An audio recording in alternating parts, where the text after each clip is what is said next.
정형외과 TV의 임종인 원장입니다. 여러분 반갑습니다.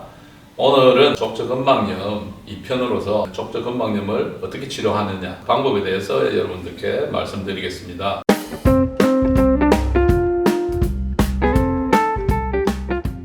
오늘 말씀드리는 것을 잘 여러분들이 숙지하시고 또 특히 또 발의 스트레칭 같은 것을 여러분들께서 잘 기억해서 평상시 잘 해주시면 여러분들께서 이 족저근막염이라는 병에서 확실하게 탈출할 수 있다고 생각합니다. 과하게 사용하는 게 발바닥 통증의 가장 큰 원인이 됩니다. 그래서 이 발바닥의 통증의 이제 원인을 이게 파악을 하셔서 그 원인 제거하는 게 제 1번이라고 생각하고요. 과한 운동량을 좀 조절해야 할 것이고 또 운동 방법을 조금 더 바꾸는 것도 좋은 방법이 될 수 있습니다. 예를 들면 유산소 운동을 꼭 이게 뛰는 것만 하지 말고 뭐 자전거 타기라든지 수영이라든지 그런 유산소 방법으로 바꿀 수도 있겠고, 운동하는 방법을 본인의 능력을 벗어나는 그런 운동은 역시 좀 문제를 일으키니까 운동량을 좀 줄이는 방법, 그게 좀 간단하면서도 쉬운 방법이 되겠습니다. 그 다음에 제가 제일 강조하고 싶은 거는 이 발의 스트레칭입니다. 발을 평상시에 좀 스트레칭을 많이 해주시고 관리를 해주시면 족저근막염이 좀 일어날 수 없죠. 그래서 이 스트레칭에 관해서 여러분들께 설명드리도록 하겠습니다.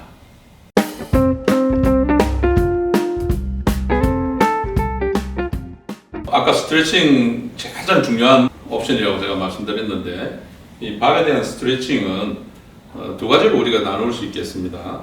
발 자체를 위한 그 스트레칭이 있고, 그 다음에 발과 아주 밀접한 관련이 있는 아킬레스인대가 타이트하게 되면 발이 충분히 이렇게 배굴이 되지 않습니다. 이렇게 옆으로. 그래서 발의 이제 통증의 주 원인이 많이 되기 때문에 아킬레스인대를 스트레칭해 주는 게 굉장히 중요합니다. 우선 발의 스트레칭을 보면 의자에 주로 이제 앉아서 할 수가 있는데요. 발을 일단은 앉은 자세에서 발가락을 왼손으로 잡고 쭉 이렇게 내리면서 오른쪽 엄지손가락으로 한번 이렇게 족저근막을 이렇게 만져보시면 족저근막이 굉장히 좀 타이트한 게 느껴집니다. 그러면 쭉 이렇게 발가락을 뒤쪽으로 제낀 상태에서 족저근막을 늘어줍니다. 한 10초 이상 쭉 늘리면서 그대로 있어도 되고, 손가락으로 좀 눌려서 이 근막을 좀 이완시켜 줄 때도 굉장히 효과가 더 좋습니다. 그래서 손가락을 눌려서 이완시키는 방법도 있고, 손가락을 좀 주먹을 쥐고 손가락이 마디로 해가지고 쭉 좀 밀어주시면, 저희들이 뭐 근막 이완술 뭐 이렇게 이야기도 하는데, 그 족저근막이 굉장히 이제 이완되면서 긴장이 좀 줄어드는 그런 효과가 있겠습니다. 그래서 이 방법은 여러분들은 수시로 좀 이렇게 많이 해줄수록 좋습니다. 그리고 이 발은 수많은 뼈와 인대와 근육들로 이루어져 있습니다. 그래서 이 근육하고 인대들이 충분히 이완되어 있지 않으면 또 통증의 원인이 되기 때문에 반대쪽으로도 또 발가락을 좀 안쪽으로 밑으로 발바닥 쪽으로도 좀 꾹 이렇게 당겨서 좀 인대를 반대 방향으로 좀 늘려주고, 또 이렇게 마사지를 좀 해주면서 전체적으로 좀 주물러 주면서 발의 피로를 좀 풀어준다면 족저근막염의 빈도도 좀 줄고 족저근막의 통증도 줄일 수 있는 좋은 방법이 되겠습니다.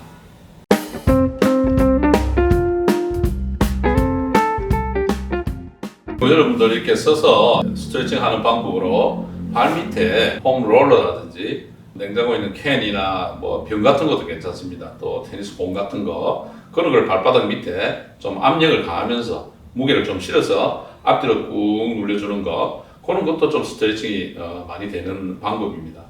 그래서 여러분들께서 이제 운동을 좀 심하게 했다든지 많이 걸었다든지 좀 이렇게 다리가 굉장히 피로한 상태에서 이런 급성기 통증이 올 때는 좀 찬물채로 좀 해주시면 좋고, 그 외에는 그냥 일반적인 통증들이 있을 때는 그냥 뭐 꼭 찬 걸 아니더라도 여러 가지 동그란 물질들이 있으면 그걸 해서 좀 이렇게 문질러 주는 것이 좋은 방법으로 되겠습니다.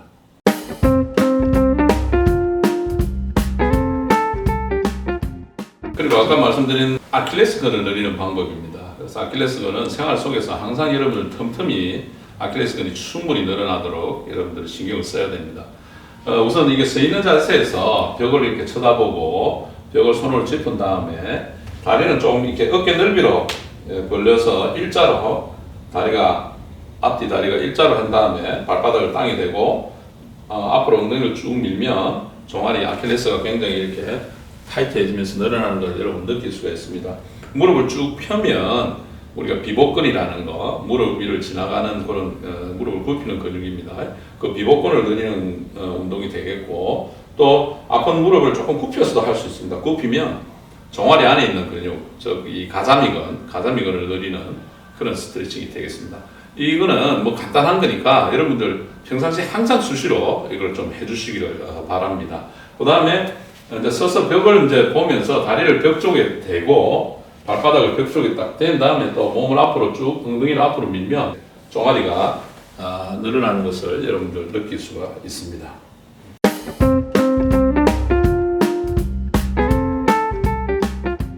그리고 여러분들께서 예를 들면 계단을 이용해서 좀 스트레칭도 할 수 있습니다. 한 다리에 계단 끝에 서서 3분의 1 정도가 계단 안쪽으로, 3분의 1은 바깥쪽으로 해서 꼭 이렇게 뭘 이렇게 잡는 걸 좀 잡으셔야 되겠죠. 쭉 내려가시면 지금 여기가 굉장히 좀 스트레칭이 편하게 잘 됩니다. 그래서 이런 방법도 계단에 있을 때 사용하면 좋겠고, 이 자세에서 또 우리가 아킬레스 인대를 강화하는 근육 강화 운동도 할 수 있습니다. 다리 바깥으로 쭉 한번 써보시면 천천히 이렇게 서게 되면 이 종아리 근육 운동도 됩니다. 그 다음에 천천히 내려오시고 충분히 늘린 다음에 다시 힘을 줘서 다시 올라가십시오. 발끝으로 천천히 올라가시고, 이거는 우리가 스트레칭도 하면서 아킬레스에 있는 종아리 근육을 단련시키는 운동도 됩니다. 그래서 여러분들이 계단이 옆에 있다면은 이 운동을 좀 수시로 좀 해주시기 바랍니다.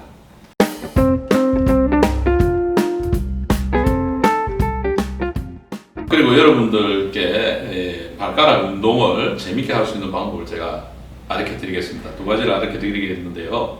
이 놀이를 하면서 여러분들 발가락에 있는 근육이나 이런 인대나 이런 것을 좀 강화시킬 수 있는 그 방법이 되겠습니다. 우선 발가락으로 가위바위보를 합니다. 여러분들이 화면에 잘 보시면 자 시범을 보이겠습니다. 가위바위보 이렇게 두 분이서 같이 하시면 쉬운 게임이 되면서 발가락이 운동이 됩니다. 다시 한 번 더 가위바위보.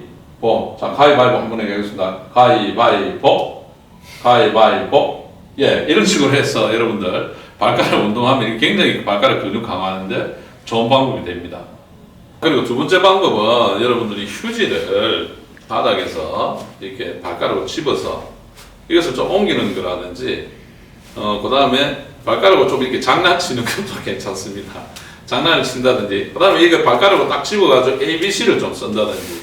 그래서 여러분들 이렇게 뭐 소파에 앉아가지고 뭐 TV를 본다든지 뭐 다른 일을 할 때 발가락을 좀 많이 쓰십시오. 발가락을 써서 저렇게 이제 휴지 같은 거를 집어서 올리는 거, 휴지를 집어서 글씨를 쓰는 거, 이런 걸 좀 하시다 보면 그것도 발가락 근육을 좀 강화할 수 있는 좋은 방법이 되겠습니다.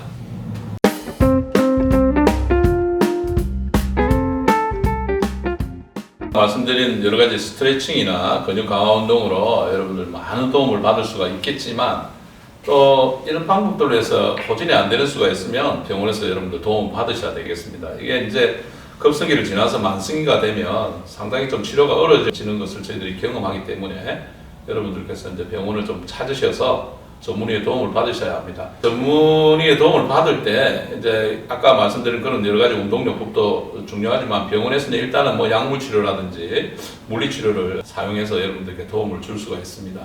약물 치료는 뭐 소염 진통제제 같은 걸 사용할 수도 있겠고, 물리 치료로는 가장 이제 대표적인 것은 일반 뭐 전기 치료 외에 체외 충격파가 있습니다. 그 다음에 주사요법을 쓸 수도 있습니다. 주사요법은 여러 가지 약물을 이제 써서 통증을 조절할 수가 있는데, 스테로이드는 굉장히 주의해서 제한된 방법으로 사용을 해야 될 것으로 생각하고요. 대신에 재생치료 물질들을 사용하는 것이 굉장히 안전하면서 좋은 이 결과를 가지고 옵니다. 그래서 대표적인 그 DNA, 콜라겐, 뭐 이런 제제, 그리고 또 PRP 같은 것도 한 번씩 응용하는 방법도 있고요. 그런 방법들을 써서 이 만성이 돼서 잘 낫지 않은 족저근막염에도 좋은 결과를 얻을 수가 있습니다. 이 수술적인 방법은 우리가 최후의 수단으로 쓰게 되는데, 저는 뭐 수술적인 것을 권하고 싶지 않습니다. 수술에 따르는 여러 가지 합병증이나 위험 요소가 있기 때문에 꼭 수술을 해야 되는 경우는 거의 없다고 생각을 합니다. 그래서 여러분들께서 아까 말씀드린 뭐 스트레칭, 근육 강화 운동 등 생활 속에서 그런 것을 잘 실천하시고 운동을 좀 하되 적정선에서 본인의 체력에 맞게 과하게 하지 않도록 노력을 하시고 신경을 이제 발에대해서 쓰시면 족저근막염 여러분들께서 극복할 수 있습니다. 그리고 또 심한 분들은 심한 분대로 병원에 내원하시면 요즘 아주 발달된 기술로 여러분들께 좋은 결과를 드릴 수 있기 때문에 꼭 혼자서 고민하시지 말고 병원을 방문하셔서 도움을 받기 바랍니다. 여러분 오늘 족저근막염 내용 어떠셨는지 모르겠습니다. 여러분들께 좋은 유익한 강의가 되었으면 바라고요. 구독, 좋아요, 또 알림 설정 또 잊지 마시고 해주시면 저희들이 또 노력해서 좋은 컨텐츠로 보답하겠습니다. 여러분 감사합니다.